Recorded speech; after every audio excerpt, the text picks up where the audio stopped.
India गठबंधन हो, दोनों गठबंधन के लिए यह सेमीफाइनल है। देखिए, बिल्कुल साफ तौर पर प्रशांत किशोर दावा बहुत लंबा-लंबा करते हैं, बहुत बड़ी-बड़ी दावा मंचों से करते हुए नज़र आते हैं। लेकिन यह अग्नि परीक्षा उनके लिए बिल्कुल कहना सत्य होगा, बिल्कुल कहना जायज़ होगा, क्योंकि लगातार वो बात कर रहे हैं 243 सीटों पर जीत दर्ज करके बिहार में सत्ता परिवर्तन करने की। और उन चारों सीटों पर प्रशांत किशोर ने भी पहले ही घोषणा कर रखा है कि उन चारों सीटों पर हमारी जन सुराज पार्टी जो है अपना उम्मीदवार उतारेगी और चारों सीटों पर जन सुराज की प्रत्याशी दमखम के साथ चुनाव लड़ेंगे। नीतीश कुमार हो, बीजेपी हो, आरजेडी हो या फिर कांग्रेस हो या फिर जीतनराम मांझी की पार्टी हो। नमस्कार, आप देख रहे हैं आगाज फर्स्ट न्यूज और मैं हूं आपके साथ करुणा तिवारी। 2025 का बिहार विधानसभा चुनाव है और प्रशांत किशोर अपनी पार्टी का जोरों शोरों से इस पर चुनाव लड़ने के लिए तैयारी कर रहे हैं। अब उपचुनाव होने वाला है, इस विषय पर चर्चा करेंगे। हमारे साथ मौजूद है हमारे सहयोगी संजीव जी। प्रशांत किशोर 4 सीटों पर उपचुनाव लड़ने वाले हैं, अपने यहाँ पर प्रत्याशी उतारने वाले हैं, अपने उम्मीदवार। क्या लगता है कि ये उनके लिए अग्नि परीक्षा होगी चारों सीट? देखिए, बिल्कुल साफ तौर पर प्रशांत किशोर दावा बहुत लंबा-लंबा करते हैं, बहुत बड़ी-बड़ी दावा मंचों से करते हुए नज़र आते हैं।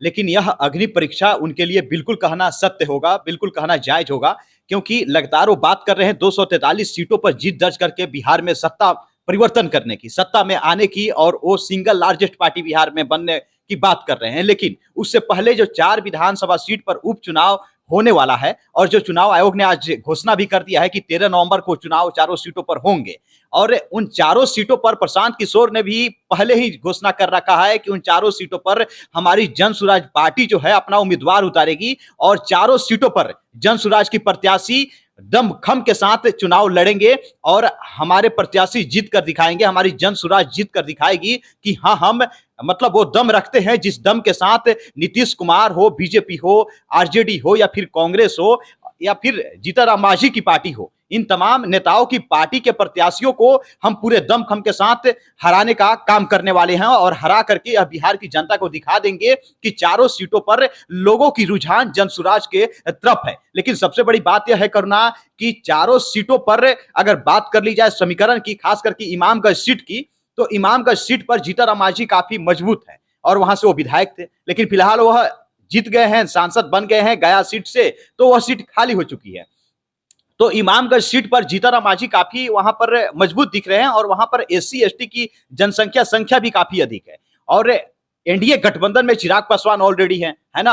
अब बीजेपी के साथ है, नीतीश कुमार के साथ है जीतनराम मांझी, तो इनकी जीत उस सीट पर बिल्कुल आसान लग रही है। लेकिन जो दावा प्रशांत किशोर की तरफ से खासकर इमामगंज सीट पर किया जा रहा है कि इमामगंज सीट पर जीत हमारी पक्की है, पहले से ही पक्की है, लेकिन इतना आसान नहीं होगा प्रशांत किशोर के लिए, चाहे वो इमामगंज सीट हो या फिर बाकी के तीनों जो सीटों पर चुनाव होने वाले हैं। मतलब कुल मिलाकर चारों सीट प्रशांत किशोर के लिए जीत पाना इतना आसान नहीं होगा। सीधे और सरल भाषा में हम कह ले तो प्रशांत किशोर के लिए यह अग्नि परीक्षा साबित होने वाली है करुणा। अच्छा, एनडीए की जो सरकार है और महागठबंधन है, ये दोनों के लिए भी अब चुनौतीपूर्ण होने वाला है ये उपचुनाव। अगर क्योंकि इसमें बार बार प्रशांत किशोर कह रहे हैं कि चारों सीट पर हम जीतने वाले हैं, तो ये दोनों लोग कहाँ जाएगा? देखिए, बिल्कुल साफ तौर पर यह कह लें कि सेमीफाइनल है इंडिया गठबंधन के लिए भी और इंडिया गठबंधन के लिए भी, क्योंकि 1-2 सीटों पर चुनाव नहीं हो रहे हैं, 4 सीट पर चुनाव हो रहा है और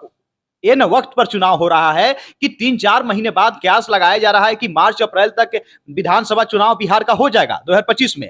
तो मतलब कि 5 से 6 महीने पहले यह चुनाव हो रहा है, तो यह साफ तौर पर दिखा रहा है, यह संकेत दे रहा है कि एनडीए गठबंधन हो या फिर इंडिया गठबंधन हो, दोनों गठबंधन के लिए यह सेमीफाइनल है और 4 सीटों में जिसकी अधिक सीटें आती है, इससे यह अंदाजा लगाया जाएगा कि आने वाले 2025 में उसकी सरकार बन सकती है, क्योंकि लोगों का रुझान किस पार्टी के तरफ है, किस गठबंधन के तरफ है, इस चारों सीटों से क्लियर हो जाएगा। रही बात प्रशांत किशोर की, तो प्रशांत किशोर दावा भले ही कर रहे हैं चारों सीट पर जीत दर्ज करने की, लेकिन हमें नहीं लगता है कि वह महागठबंधन के सामने, एनडीए गठबंधन के प्रत्याशियों के सामने उनके प्रत्याशी टिक पाएंगे, क्योंकि उनके जो भी प्रत्याशी होंगे वो नए प्रत्याशी होंगे, उन्हें न चुनाव लड़ने का अनुभव होगा। भले ही प्रशांत किशोर के पास चुनाव लड़ाने का अनुभव है, प्रशांत किशोर खुद चुनाव नहीं लड़ रहे हैं, वह रणनीति बना रहे हैं, उस रणनीति के अनुसार उनके प्रत्याशी मैदान में उतरेंगे, लेकिन जो प्रत्याशी हैं वो नए ही माने जाएंगे। एक आईपीएस आनंद, माफ कीजिएगा, पूर्व आईपीएस आनंद मिश्रा की हम बात कर ले तो वही एक के मतलब कि उनको भी अनुभव क्या है, 2024 का लोकसभा चुनाव वो लड़े हुए थे, मतलब कि उनका भी कुछ खास अनुभव नहीं है। और उनका यह कहा जा रहा है कि तरारी विधानसभा सीट से वह चुनाव लड़ेंगे। बाकी का जो प्रत्याशियों की चर्चा चल रही है कि जन सुराज की तरफ से बाकी 3 जगहों पर जो उम्मीदवार आने वाले हैं वह संभवतः नए ही चेहरा होंगे और नए चेहरा बन करके, और पहले से जो पुराने वहां पर खिलाड़ी हैं, पहले से जो गठबंधन के प्रत्याशी वहां होंगे, उन्हें मात दे पाना प्रशांत किशोर के प्रत्याशी के लिए या फिर प्रशांत किशोर की रणनीति वहां पर काम नहीं आने वाली है, ऐसा लग रहा है करुणा। अच्छा, आपने जैसा अभी कहा कि पूर्व आईपीएस जो है आनंद मिश्रा तरारी विधानसभा सीट से वो चुनाव लड़ेंगे। लोकसभा चुनाव में भी देखा गया तो उनका प्रदर्शन जो था काफी बहुत ही बेहतर था, बेहतरीन था, लोगों ने उनको पसंद भी किया। युवा है प्रशांत किशोर, युवाओं को अपनी तरफ ज्यादा रुझान कर रहे हैं और अपने से जोड़ भी रहे हैं।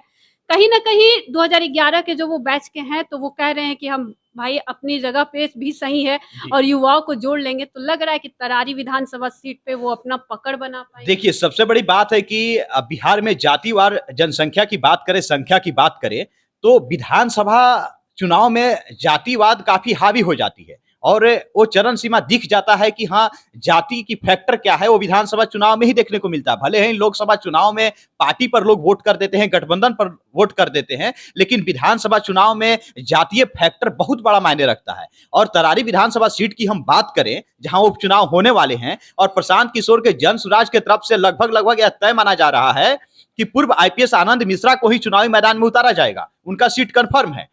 और तरारी विधानसभा सीट पर बात करें तो सबसे अधिक पिछड़े और अति पिछड़े हैं वहां पर। और आईपीएस, पूर्व आईपीएस जो आनंद मिश्रा हैं, यह ब्राह्मण समाज से संबंध रखते हैं और तरारी विधानसभा सीट पर खास करके ब्राह्मणों की संख्या उतनी नहीं है।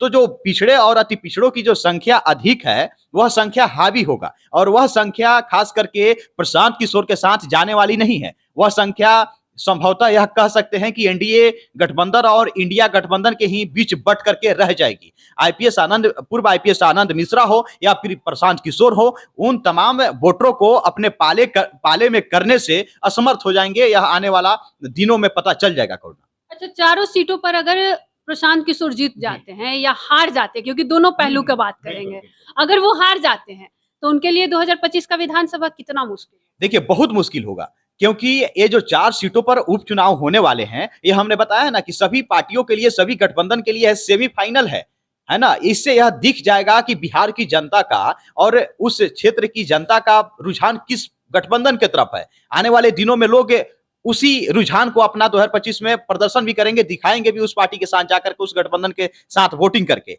और रही बात प्रशांत किशोर की, तो 4 सीटों पर इनकी हम नहीं कह सकते हैं कि चारों सीट पर हार जाएंगे, लेकिन फिलहाल जातीय समीकरण के साथ साथ अगर वहां की जनाधार की हम बात कर ले अन्य पार्टियों की, तो अन्य पार्टियों के मुकाबले जन सुराज पार्टी काफी कमजोर है अपनी जनाधार बनाने में। भले ही वो फेसबुक, यूट्यूब, डिजिटल मीडिया के माध्यम से जा करके प्रशांत किशोर लोगों को रुझाने में सफल हो रहे हैं, सफलता उन्हें मिल रही है, लेकिन वह सफलता अगर वोट बैंक में तब्दील हो जाए तब माना जाएगा कि हाँ, प्रशांत किशोर ने बिहार को, बिहार की युवाओं को, बिहार की जनता को, बिहार की वोटर्स को अपने पाले में करने में सक्षम हो गए और उन्हें सफलता मिल गई। लेकिन सबसे बड़ी बात यह है कि चारों सीट पर जीत और हार की, अगर चारों सीट में 1-2 सीट पर भी प्रशांत किशोर की पार्टी जीत हासिल कर लेती है तो उनकी लाज बच सकती है। उनकी दावा कहीं ना कहीं यह लोगों को दिख जाएगा कि चलिए, बंदा ने 4 सीटों पर प्रयास किया, 1-2 सीटों पर उन्हें सफलता मिल गई, तो काफी बेहतर माना जाएगा। क्योंकि पहली अटेम्प्ट में 4 सीटों में 1-2 सीटों पर जीत हासिल कर लेना कोई छोटी बातें नहीं होगी। लेकिन चारों सीटों पर अगर हार जाती है प्रशांत किशोर की पार्टी जन सुराज, तो यह पूरे बिहार में ही नहीं, पूरे देश में, खास करके यूपी, झारखंड में, है ना, क्योंकि वहां के लोगों की भी नजरें प्रशांत किशोर की पार्टी जन सुराज पे टिकी हुई है। उन तमाम क्षेत्रों में प्रशांत किशोर की नकारात्मक कह लें संदेश जाएगा उनके पार्टी के लिए, उनके लिए, कि चलिए भाई, ये तो 4 सीटों में कुछ नहीं कर पाए, है ना। इतने दमखम के साथ उन्होंने प्रत्याशी देने का काम किया, इतने दमखम के साथ वो लगातार दवा करते आ रहे थे कि चारों सीट पर हमारी जीत होने वाली है। अगर हार जाते हैं तो यह उनके लिए नेगेटिव पॉइंट होगा। लोगों का कहीं ना कहीं जन सुराज के प्रति जो रुझान दिख रहा है, वह रुझान इस चुनाव परिणाम के बाद बिल्कुल साफ तौर पर कम दिखने लगेगा। लोगों का मनोबल टूट जाएगा, उनके पार्टी के तमाम कार्यकर्ता हो या फिर जो जुड़ने वाले लोग हों, उनका मनोबल, इच्छा शक्ति टूट जाएगी कि भाई, इनका पार्टी कुछ खास प्रदर्शन नहीं कर पाई। तो आने वाले दिनों में भी इस रुझान से यह दिख रहा है या संकेत मिल रहा है कि कुछ खास जनसुराज नहीं कर पाएगी।